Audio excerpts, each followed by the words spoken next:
So y'all hear about the world's most depressing alarm clock?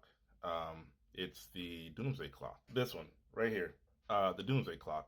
It was invented in 1947 by a couple of Manhattan Project scientists who kind of looked around at stuff and was like, "Oh damn!" The Doomsday Clock was founded by this guy, Hyman Goldsmith, and this guy, Eugene Rabinowitz, and it measures real stuff like nuclear threats, geopolitical unrest, climate disasters, and in today's day and age, AI risks. Basically, Rabinowitz was like, yo, science is cool and all, but we kind of just created a world obliterating device, talking about the atomic bomb. And then Goldsmith was like, yeah, let's publish how bad we fucked up so that everybody can panic with us. So yeah, in 1947, they founded the Doomsday Clock, and they set it to 7 minutes to midnight. And midnight being that, humanity has run out of time. And yesterday, the clock moved to 89 seconds to midnight. Now, some people say that the Doomsday Clock is just fear mongering, and they're like, oh yeah, back in the 80s, and up until the 80s, it was a big deal, but it kind of went away after the 80s, and why are we talking about it now,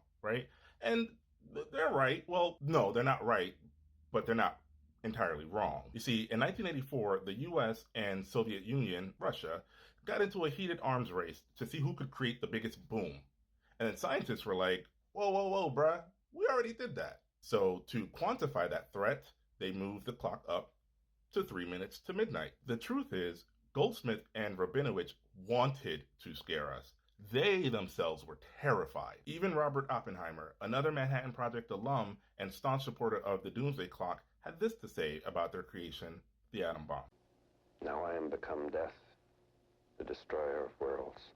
That was almost 6 minutes ago by their clock. Look, we all watch the sloppy scientists in movies running around saying, hey man, the asteroid's coming, and then nobody listens, and we all laugh about it, ha ha ha, why wouldn't you listen to him? But in reality, why aren't you listening to them? Why aren't you listening to them?